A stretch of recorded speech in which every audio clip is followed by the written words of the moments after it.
India and China are both growing in power and influence.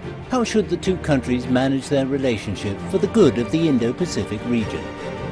India's Foreign Secretary has paid frequent visits to the United States. India's expectations for the country's relations with the US in the era of Donald Trump. India has been a victim of terrorist attacks. What needs to be done to fight against the threat of terrorism in the region? As China's Belt and Road Initiative continues to gain momentum, how might it help to promote trust and integration in the region? China is making huge efforts to promote both diplomatic and economic ties with its South Asian neighbors. As a major power, India plays a vital role in the stability of the region, and the Sino-Indian relationship affects much of importance in South Asia's ongoing peace and prosperity. To discuss the many issues related to China-India relations and South Asian security, I'm happy to be joined in the studio by C. Raja Mohan, Director of Carnegie India. As India rises on the global stage, the kind of relationship it has with China becomes the most important factor. China is already a great power. China can contribute to India's rise on the world stage, but a conflict between India and China would limit India's international prospects. So finding that cooperative relationship between India and China is very important. And Liu Youfa, former Chinese Consul General in Mumbai. China and India are the two neighbors that neither side can afford to treat the other side lightly. For that matter, it is very important for both countries to join hands to search and find the South-South cooperation modality so that we can both benefit the interest of the common development. That's our topic. This is Dialogue. I'm Yang Rui.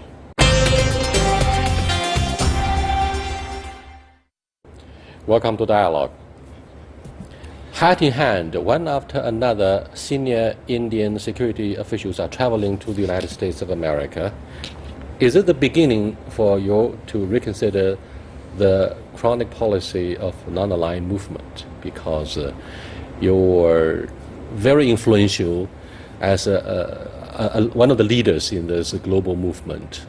Today, with the rise of China, are you proactively reconsidering a change to this policy? Look, I think India is an independent actor in the international system, and it will remain one for the foreseeable future. The Indian leaders are to Washington these days very often just to figure out what the new administration means. So I don't think there's any special motivation here. Last 20 years, we've had improving relationship both with the United States and with China.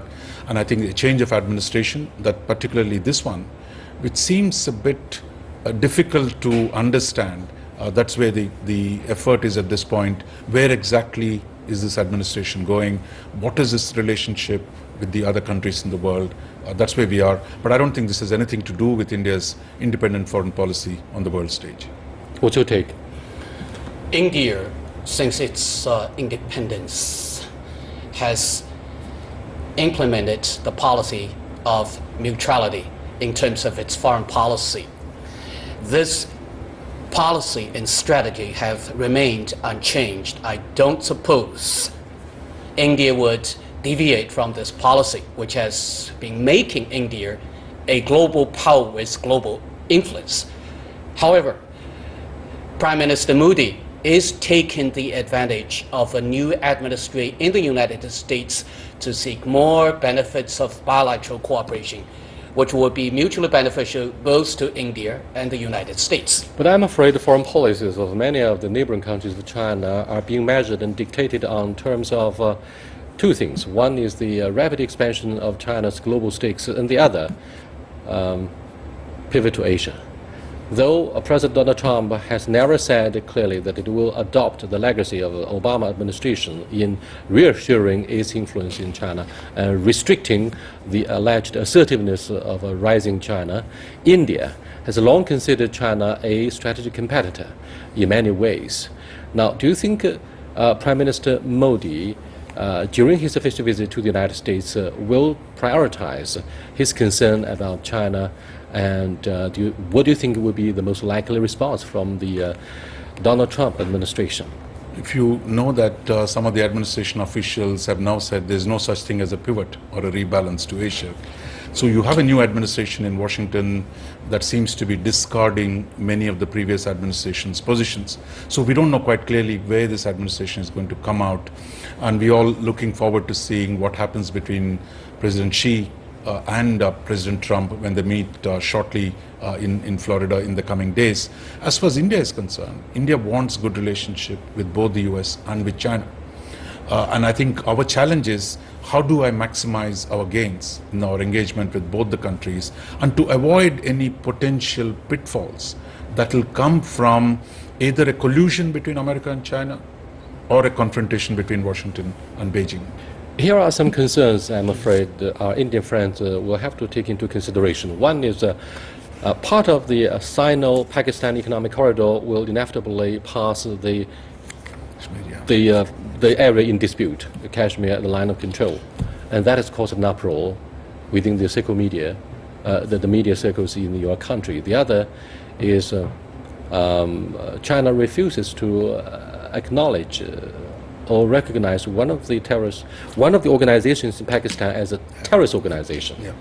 And this has also caused some controversy. So what do you think of, the potentials that may derail our relationship? Exactly, and I think you touched on a very important point. India would essentially agree with the core objective of China's Belt and Road Initiative. India needs more infrastructure, India needs more connectivity, and it would seem a godsend that what China is doing in terms of promoting it through Belt and Road Initiative. But unfortunately, it goes through the China-Pakistan Economic Corridor, goes through a disputed territory between India and Pakistan. So I think just as China is so sensitive about its sovereignty, territorial sovereignty, India too is concerned. Therefore, I think India is saying we'll find it difficult to support the Belt and Road Initiative so long as it runs through a disputed territory. Is this the Western media allegation or the media fanfare in India about the so-called Belt and Road Initiative that has to go through part of Kashmir? China has so far remained pretty quiet on this issue. What do you think of the debate? The focus of the debate with regard to the passage of the Belt and Road Initiative, passing through the disputed area between Pakistan and India, is that, to my research finding in India, relies on the fact that the Chinese side, fails to discuss with the both Indian and Pakistani sides.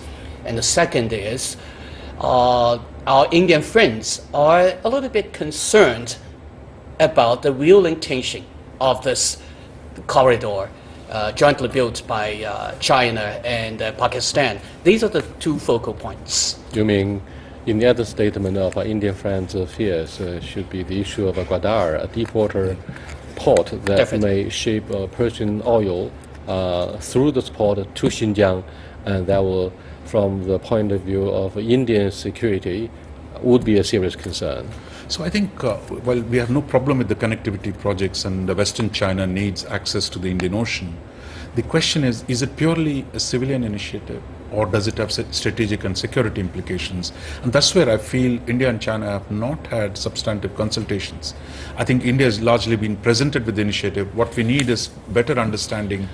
This is indeed a serious issue for the Indian side. There's no doubt about that. However, do you think whether this is a military or civilian port largely depends on the process of rapprochement between Pakistan and India, which did have a good beginning a few years ago between Prime Minister Modi and his Pakistani counterpart. However, this process seemed to have come to a halt. I think the original design of this economic build, with the Gwadar port as the mouth, it is a energy transportation system which would eventually linking the countries in Central Asia, countries in Western Asia, where the oils and gas will be pulling together and redistributed to countries in China, India, and Pakistan, Afghanistan, and some other countries in Southeast Asia. But I think at the moment, our Indian friends are not sure yet how to approach I had the opportunity when I was talking to one of the generals, major generals in India. Their concern is, you haven't talked to us yet, and we have to be notified and be assured that this is a pure economic adventure, not with some, hidden agendas, quote unquote, behind. I think in this regard, Chinese side does need to approach our Indian authorities to explain specifically what this corridor will, what the benefits this corridor would bring to the countries along the countries in Southeast Asia and on the rim of Indian Ocean. After all, India and China are two of the BRICS members. We share the same concern about the issue of development. That's a major issue for countries in the southern world. It's part of a South-South dialogue. However, the increasing uncertainty of the Donald presidency may ironically bring the two countries closer. For example, President Trump rose on the platform of populism and ideas like anti-establishment, anti-elites, anti-corruption, and anti-immigration. Two Indian-American engineers got killed recently in Kansas City. That caused strong protests from the Indian government. So it could be a part of the spillover effect of the anti-immigration tidal waves initiated by the Trump camp. What do you think of the uncertainty that may damage the mutual trust between Washington and New Delhi? Look, I think the two slogans that Mr. Trump has had, Buy American, which is really an anti-globalization trend. And I think in India, which Buy is... America and Hire America. Yeah, coming to the second one. Buy American means anti-globalization, where India as a late globalizer will have a negative consequences. The globalization process is disrupted. Hire American means a large number of Indians who benefited from open door policies in the US today will find it hard because of the change in the nature of the visa policies.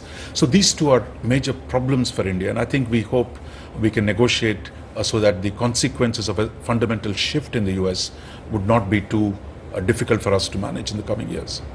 Well, I think for President Trump, Buy America is not a simple thing to do because the U.S. has outsourced most of the production capabilities across the world. Whatever American products are mainly contributed by the Indian companies concentrating on the software part, from the Chinese side, the manufacturing side.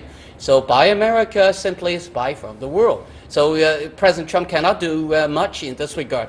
But Hire Americans is for sure a policy is going to stick because people have to be American, for sure.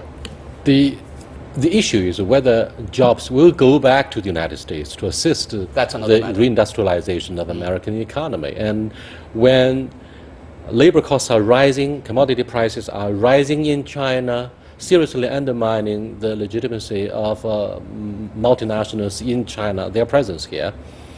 Most of them are perhaps considering seriously whether they should relocate their R&D center from China to low-income economies like India. India is, of course, one of the catch-up economies. Do you think the Trump presidency and his appeal for buying America and hiring America will seriously affect your campaign to industrialize the Indian economy? Look, I think as a slogan, it promises to threaten India's globalization. Now, what we don't know is how serious Mr. Trump is, because quite clearly within his administration, there are people from Goldman Sachs, there are people who want to continue the process of globalization. There are also economic nationalists like Steve Bannon or others who want a more inward-oriented policies. So the tension between the two, how it plays out, we'll see some of that in their engagement with China, some of it in the engagement with India. But I wouldn't at this point define quite clearly which is the direction. And here is a problem for Mr. Trump. He came to power by invoking the resentments of those who are losing jobs. But to succeed, he needs cooperation with other countries, especially China. And can he really confront them and lose even more jobs? That is the tension that he faces. Perhaps India and China are sharing the same sense of uncertainty, given that neither country would make sure whether we should look at the personal use of Twitter or press release at House concerning his policy options. So do you share the same confusion? Well, I think the policy statements and the reality of the economic trends sometimes are not working side by side. President Trump can say, oh, create more jobs for the American people, but the jobs are not, created by the governments. It is up for the transnational corporations that have the capacity to bring jobs back to the U.S., but right at the moment, I don't suppose the U.S.-based multinational corporations are ready to shift, because like Apple, cell phone, for example, their productions are across the world. So as the former CEO Jobs said, I cannot bring the jobs back to the U.S. myself. This is the truth. Oh, this is our dollar, but your problem. You are watching Dialogue with Mr. C. Raja Mohan, Director of Carnegie India, and Liu Yufa, former Chinese Consul General in Mumbai. We're discussing bilateral relationship between India and China during the Trump era, as well as what the Put America policy actually means for the major economies in Asia, China and India. We'll be back in a short while. Please do stay with us.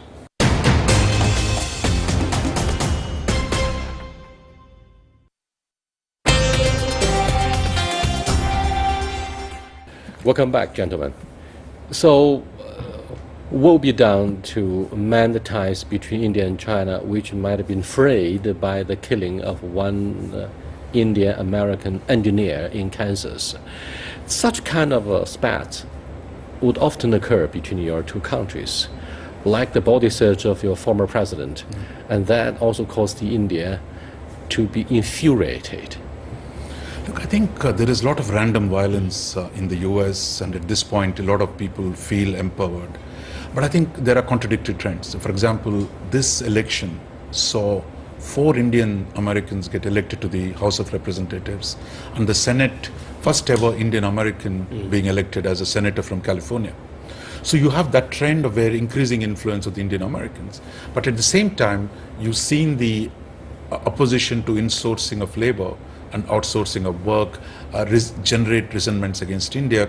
So my sense is India and the US are entering a point where the approach to globalization in the US and the consequences for India, they will be unpredictable. But I think both sides are quite clear. They need to be managed, kept within limits, so that we can build on the positive and limit the negative consequence of individual incidents that you mentioned. In the first 2 months of President Trump's presidency, how do you rate the performance of the Chinese government in managing disputes, such as the phone conversation with Tsai Ing-wen, leader of Taiwan, and the alleged One China principle that could be negotiated by Trump, the candidate? And such fears and questions could be cited easily to illustrate the existing problems between the two largest economies. How do you rate the performance of the Chinese government? We have to separate the campaign rhetorics and the policy postures of a politician between the two stages. So before he went to the White House, he said he would, give the definition to make sure that China is the country that manipulates its currency. And secondly, he's going to levy a charge of 40% of the goods coming from China. But he also, as you rightly mentioned, he gave a phone call to Madam Tsai Ing-wen before he gave the call to President Xi Jinping. But I think some 2 months after he went to the White House, he basically has been abiding by the U.S. interests rather than his political rhetorics.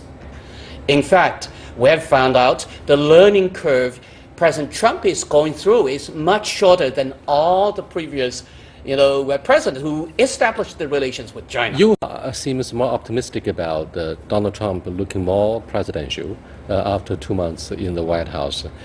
Now, his campaign success might be a blessing for some of the Chinese who were afraid on the campaign trail that he might have been yet another ideologue. In fact, he was unlike Hillary Clinton, yet another presidential hopeful of the Democrats. He didn't put human rights ahead of everything else. Instead of using ideological lens to examine the realities in China, he came across as a businessman, negotiating on a one-on-one basis. Do you think this is also a blessing for India? Of course, you allegedly share the same values, but this guy who's so practical, whatever the unpredictability of his presidency, there's one thing that's for sure. He acts like a businessman. Yeah, I think there were two aspects where Trump was different from his predecessors. One, he said, look, unlike the predecessors, he said, look, I'm not sure whether globalization is good for the Americans. Second thing, he said, look, unlike the last 25 years, he said, look, we're not going to impose our values on other people. If you see his inaugural speech, he made that very clear. But that is welcome in Asia all across, because I think the US over-imposition of its, trying to nudge into the internal affairs of other countries has not been good. So India, in that sense, shares that view with the Chinese. But finally, the question is how pragmatic, how practical is the new administration? That's where the problem is, I think, on globalization, on the relationship with major powers, on the question of alliances. This administration seems to be torn between nationalists who want a foreign policy retrenchment, the internationalists who largely want to continue the old policies. How does he find the balance between the two? We don't know that. I mean, I think we'll get to see that only when he meets Xi Jinping and says, look, okay, where exactly the Chinese leadership may feel relieved when President Trump fails to put ideology ahead of everything else in an age of globalization. Now, are you surprised that President Xi Jinping would choose to visit his American counterpart in Florida after Shinzo Abe, Merkel, Netanyahu all paid their visits to Washington in the hope of figuring out what the presidency of Donald Trump is really like? This is a surprise for you. Your prime minister is also going to the United States, by the way. I mean, no dates have been set, and I think right now it is all the eyes are on President Xi.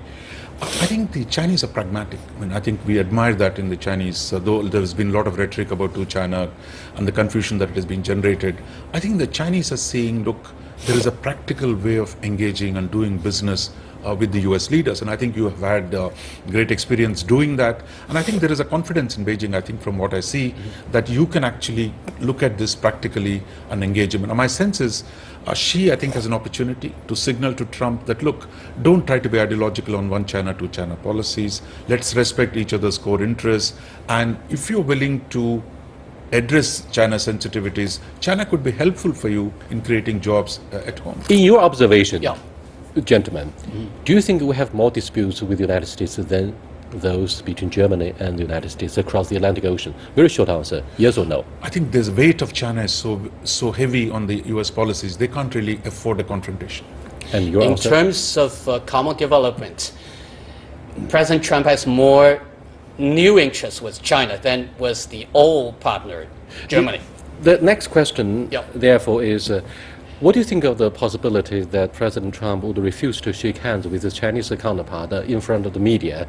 That happened, unfortunately, between Merkel and Donald Trump. I think the media was urging President Trump to shake hands with Chancellor Merkel, but President Trump refused to perform this diplomatic protocol, to the surprise and dismay of the Germans. And by the way, they are closest allies. Because I think, there's a different context. I think the Germans were very critical of Mr. Trump the day after his election. I think Mr. Trump is saying, I've not forgotten it, that you were very critical of me after I got elected. The Chinese have made no such statements, and I think, Mr. Trump is not going to pull Mr. Xi's hand like he did of Mr. Abe. So Mr. Xi's a stronger man. So I think this time both know the stakes are so high. They're not going to play games with this. President Xi doesn't play golf.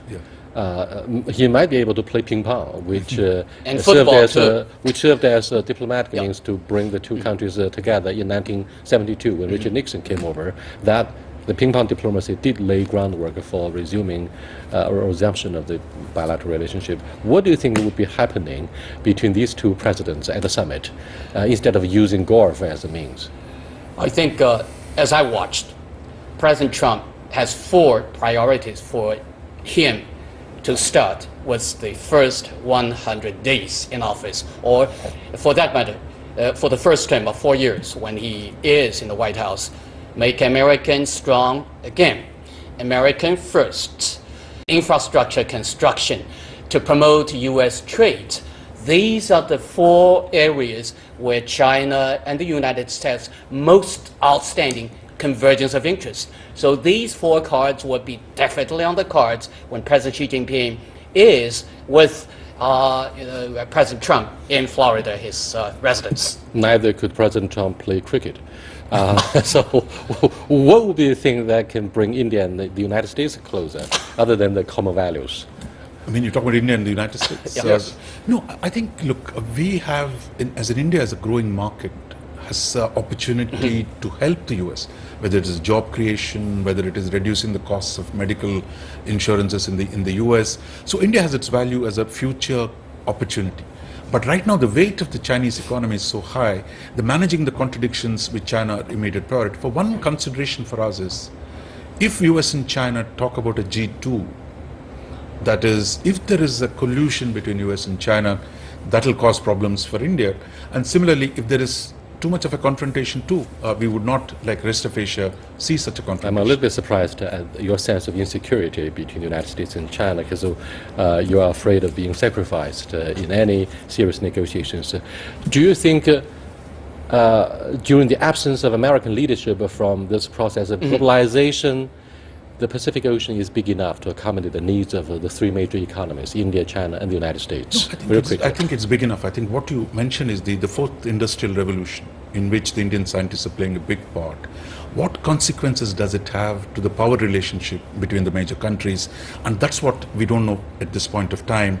But what I said earlier about US-China collusion is that since it is the most important relationship, that other Asian countries are going to find their own way of dealing with it. Say India getting closer to Japan, India strengthening its ties with other Asian powers. Are some of the Indian policy observers or makers starting to speculate that China could replace the United States and assume world leadership? If you look at the policy speech of President Xi Jinping in Davos, your answer? Well, let me just continue with Roger said a minute ago. The Pacific is large enough not only, for the U.S., India, and China to live peace side by side, but also has the potential for 3 parties to work together, because it is for the common interest for the 3 countries, but for the countries in the region and around the world. And with regard to your point, that is your point is leadership. Leadership. World leadership. Whether China is right at the moment, China is not in the capacity to do that, and China does not have the political will. The Chinese constitution forbids China to be called superpower, so to speak. Thank you so much, gentlemen. I hope the world media may spend more time trying to understand the Chinese sense of humility instead of always repeating the word of assertiveness. With that, we come to the end of this edition of Dialogue. I'll see you next time. Goodbye.